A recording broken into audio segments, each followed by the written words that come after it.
The Echo Chamber, brought to you by The Holmes Report and produced by the international broadcast specialist Marketeers. Sponsored by the Bullet Group, putting you in tomorrow's conversations today.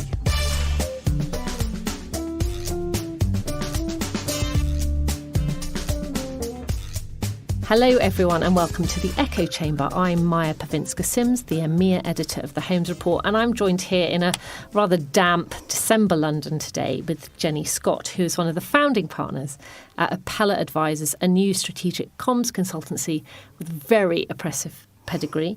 Apella was launched in April this year by founding partners Jenny, who is Executive Director of Communications at the Bank of England and also a previous broadcast comms specialist as a BBC politics show presenter, James Aitchison Gray, who left his role as APCO UK MD last year after serving in some really serious global positions at Grayling, and Matt Young, who was previously Lloyd's Corporate Affairs Director.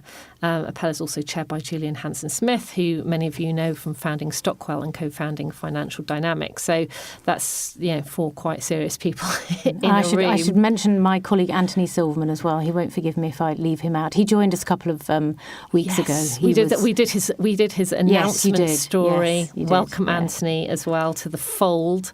Thank you for joining me, Jenny. It's a great pleasure to be here. Thank you for having me. So tell me about your background, which is interesting, and how you actually got to your current role. It started with a love of economics. I studied that at university, always loved that combination of art and science and figuring out how the world works. Initially joined the Bank of England as an economist and then went into journalism from there, went to Reuters for about 6 or 7 years. Then I jumped over to the BBC and did broadcast journalism for a number of years. And then in 2008, it was about 3 months before Lehman's went under, I joined the Bank of England as their comms director. So it was my first move from journalism into the other side of the fence, and it was quite the baptism of fire. Interesting timing. Yeah. What did that entail? It was, we had a fairly small press office at the time. There were about 3 or 4 press officers because up until then, the main job had been, to be honest, to say no comment and keep us on the back pages. Okay. And then that strategy didn't play out so well during the crisis. So we just had to skill up and learn very, very fast. But it was a huge privilege to be at the table during the financial crisis. At the time, of course, it doesn't feel that privileged. It just feels extremely stressful. But it was a huge privilege. And what has the function there learned from having to shift gears so quickly during that period, do you think? Has that maintained itself over the intervening decade? It's definitely, there's been a step change in the way that press relations and media are run at the Bank of England now. Absolutely. I think there's a broader recognition that communications is a legitimate policy tool. Okay. You could do the best policies you like, but if no one can understand them and no one sort of follows through on them because they haven't heard of them, then they're not going to be as effective. Yeah. And I think certainly Mervyn King, but also very much the current governor recognised that. So the actual department itself has grown quite a lot, and we introduced little areas, teams like stakeholder relations, so recognising, which is something that we might get to talk about later, but recognising that all external stakeholders are important for the bank. It wasn't just economists and people in the city, it's everybody. We introduced a public understanding unit. So again, we did some research and found that the more people understand the institution, the more they trust it. And of course, the more they trust it, the more effective the policies are. So we did a lot of work on making what the bank did resonate with the public. So yeah, there's definitely been a change in focus and a big step change in just sort of the sheer size and what the department does. And then what tempted you to move over to agency? It was the attraction of setting up my own shop with my wonderful fellow founders. It's a cracking team, I have to say. They're brilliant people. I have to say that because they're going to be listening to this, but they are genuinely a really, really sound bunch of people. I wanted to be like most people in an environment that was going to be intellectually challenging, that had impact, that meant something, all those things that, everyone wakes up and wants to do with their day. Yeah. I was a bit worried that if I just went into straight agency comms, it would be a bit like grazing all day and not eating a proper meal. Whereas I think with the sort of the common thread of having your own agency and building your own culture and building a firm that you can be really proud of, I knew that would be the anchor that I would need, the equivalent, I guess, of the in-house role of the sort of the North Star, and then the variety of the contract work as it came in. And how is it going so far? It's great fun.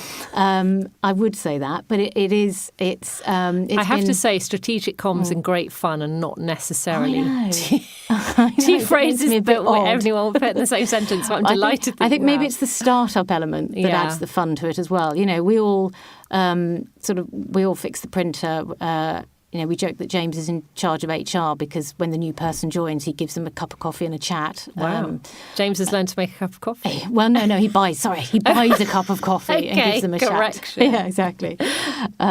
So that whole, I've been, Bank of England, BBC, Reuters, incredibly frameworked institutions. Yeah. And to go from that at my grand old age to a startup has been challenging, exhilarating, nerve-wracking, but exactly what I needed at this time to sort of, shake the bottle and wake the drink. Amazing. I think we're both a similar grand old age, Probably. so I empathise completely. Now, you've got a new report out from Apella. You haven't stopped in your navel gazing of building a new agency, and you've actually produced some actual thought leadership, which is amazing.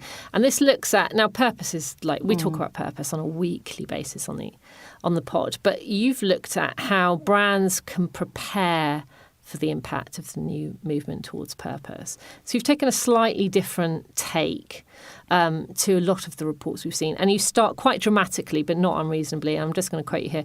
The corporate pendulum is showing signs of having swung too far. The unremitting focus on short-term profit maximisation has proved divisive and damaging. The world is out of balance. So that's kind of quite apocalyptic in its framework for why you've decided to do this report. Tell us about why you decided to do the report and why now. We decided so first of all, you're right to say that purpose comes up an awful lot, and we're very aware of that. And, you can almost hear people sigh, certainly inwardly, if not outwardly, when you say what you're building at purpose. Really? Another one? Does the world really need another agency focused on purpose? So I think it means different things to different people. And to us, it means looking at all of this. We call them all of the stakeholders across society, and just making sure that you pay attention and look after each one of them, rather than in the Milton Friedman-esque world of short-term profit maximisation, focusing on just the investor and just for the short term. And I think that was the point of that quote that you just gave in the opening, which is that there's been such a focus on that short-term profit maximisation that, as ever with these things, there's even an economic theory about it where the pendulum always swings too far, and then it'll swing too far back the other way unless you get ahead of it, take control of it, and be proactive about it. So part of the reason for writing the report was to encourage companies to take that into their own hands and to look around them and figure out, what do I need to do if I want to be here, not just surviving, but thriving in 5, 10, 20 years' time. And we firmly believe that means you have to look after multiple stakeholders over multiple time horizons. And then to look at that through the reputation lens, because that is what we've all been doing for the last 25, 30 years.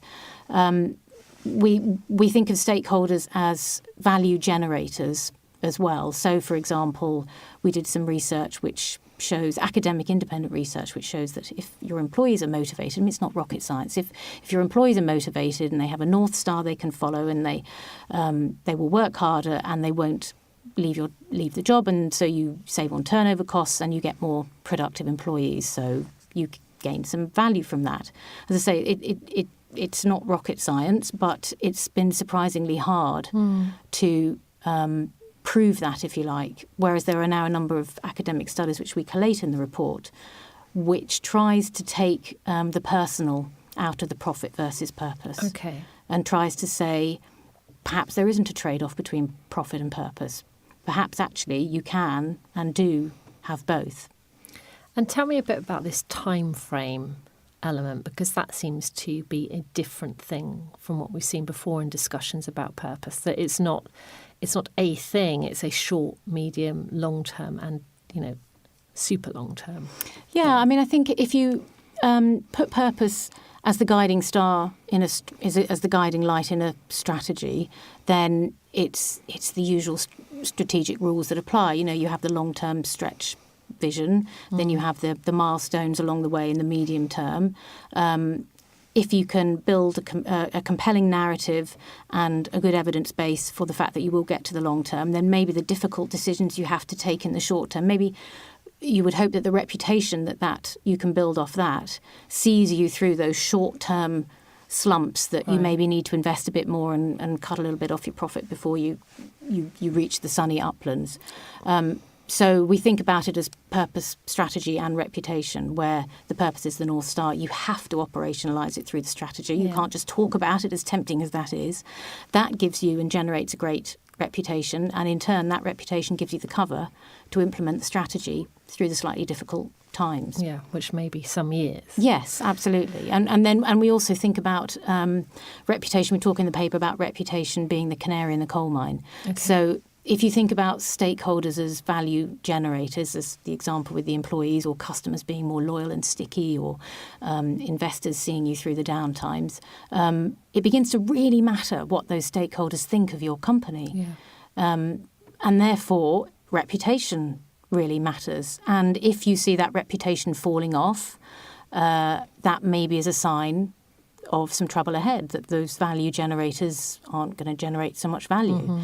So I think I'm hoping it's a great way to get comms professionals at the boardroom table alongside their CFO colleagues and their COO colleagues, talking in rigorous evidence-based language to show how what they do can not just be a cost centre anymore, but can actually be a value generator. And I'm really optimistic that in a multi-stakeholder world that could happen. And it's a different sort of language, isn't it? It's a different sort of conversation that comms has been involved with hitherto, and it's something that most agencies I know would love to be talking about. But the language has not necessarily been business focused hitherto, and actually I think if you nail the purpose imperative of that brand, then you're starting to have a completely different sort of conversation. Which about gets business. You at the boardroom table, as you say. Where agencies have always wanted to be. Absolutely. I mean, that's where the fun is. Yeah. That's where you have the impact and you can make the really exciting decisions.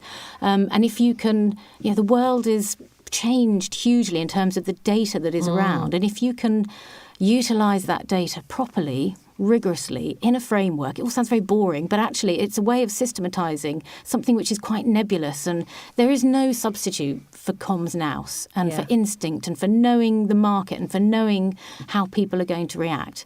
But if you can overlay that with a rigorous evidence base, then, hopefully you get the best of both worlds. You get the ear of the CEO who's used to talking in evidence, but is also, potentially doesn't have such an instinct for comms. Combine the two, and I think that's quite a nice package for comms people to take to the boardroom table. Winner, winner, chicken dinner, as we might say. So, I like it. Tell me about some of the main findings from your report. So we split it up into these multiple stakeholders, which the US Roundtable, I'm sure your listeners will be very familiar with their move towards focusing on multiple stakeholders. And we found, for example, there's quite a lot of evidence, academic evidence, that companies with higher CSR scores can get cheaper capital. Okay.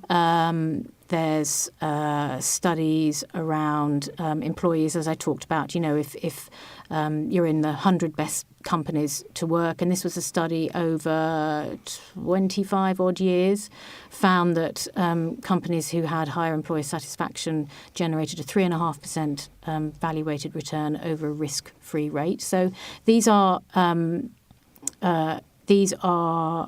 evidential, proved, academic, independent, no axe to grind, no skin in the game studies that I would challenge, hard-bitten CEOs, cynical a lot of the time, rightly so, because they've seen fads come and they've seen fads go. But with that kind of evidence, it's difficult to dispute it. Yeah, absolutely. And were there any surprises for you in the findings? I guess I was hoping that the research would show a lot of what it showed, but I was also very conscious that I didn't of confirmation bias. Mm-hmm. So I didn't want to pick and choose, and I you work at the Bank of England long enough, you know that if you say something too emphatically, it puts a socking great big target on your back and someone is going to shoot at you. Absolutely. But equally, if you're not confident and if you're wishy-washy, then what's the point of doing this stuff? So I think, if anything, the surprise was that genuinely most of the data that we came across was moving in this direction. There's been a recent study, actually, by George Seraphim, who's very well respected in this space, an academic, and he was looking at performance between. He was looking at the link between ESG factors and I think it was profitability. It might have been return on investment. I can't remember. Forgive me, but he essentially found that across a broad swathe of data, there was no link between profit and purpose. Okay. But big caveat, if you then took firms that operationalise that purpose beyond the boardroom into the middle management, which is the engine room of value creation, then there was a link. Okay. So again, this is music to comms people's ears because, again, it shows the importance of socialising that purpose, both within the firm so that it actually means something to people, but also obviously outside so that customers, investors and so forth can gain value from it too. Yeah, and I guess unless you're taking something inside and getting everyone on board first, then it's really hard to take something outside if it feels like a not necessarily new proposition, but a new way of framing what the purpose of the business is. So it's internal to external more than just board to external, which is where the authenticity comes in. I think we're in an age of radical transparency. We're all incredibly cynical about spin doctors. We know when we're being had by and large, and even we suspect we're being had even when we're not being had because we're all coated with this layer of cynicism now. So I think people can sniff that if you're saying it for the sake of it and then you're publicising it externally before you've actually got the genuine buy-in motoring internally. I think people can tell that. So I think you're right. I think you need to, do it properly, build it foundationally from the bottom up, which is getting the board to lead and getting the bottom support from the bottom up internally, and then it almost sort of sells itself, doesn't it? You always just sort of need to let people speak and the rest follows. But that means it's almost part of a business transformation piece and a cultural change piece, not just a comms piece as well, which is great for you guys who are in the strategic kind of engine room of helping companies express all this internally and externally, isn't it? I mean, it's also the very hard part, isn't it? Cultural change, as we all know, is the hardest part. Yes, and it's not a 6-week project. No, it's not. And again, that's where we come into the multiple time frames, and we're very much,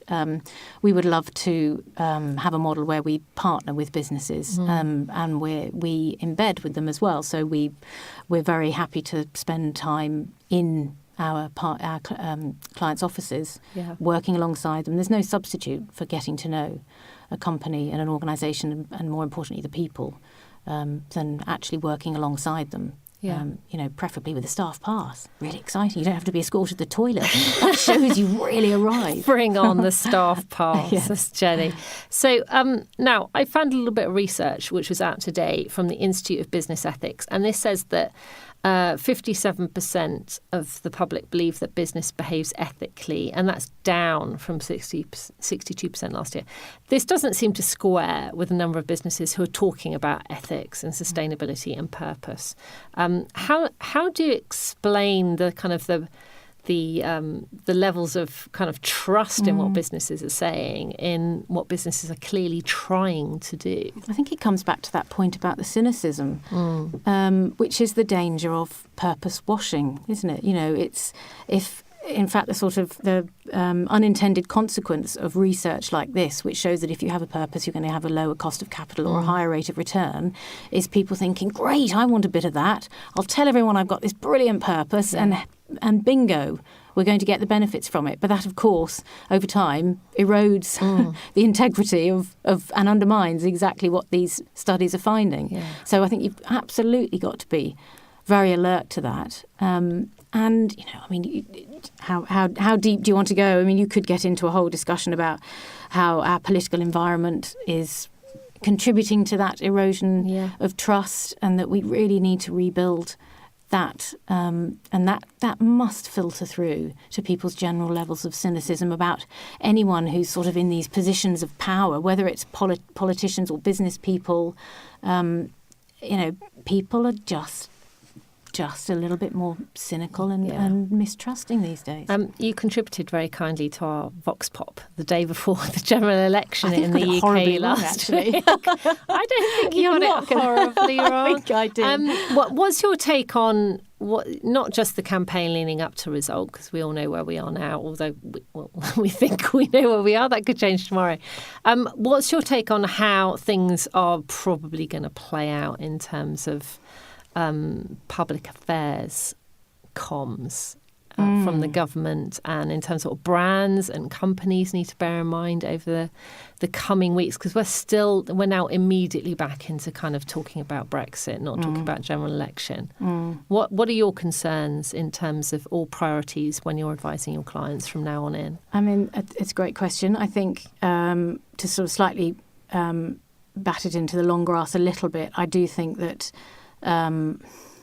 perhaps the quality of debate in the run-up in the election campaign was so dominated by, the Brexit debate and the sort of polarisation, that perhaps there wasn't as much insight into the kind of government that might come out of it the other end. Yep. And also there was obviously a lot of speculation that either way, the majority wouldn't be great, and so some degree of compromise would have been needed.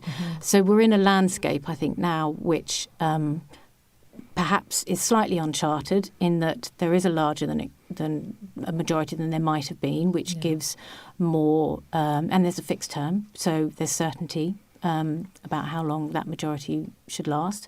So I think there's going to be a lot of reading the tea leaves over the next days, literally days, actually, weeks as well, as to where the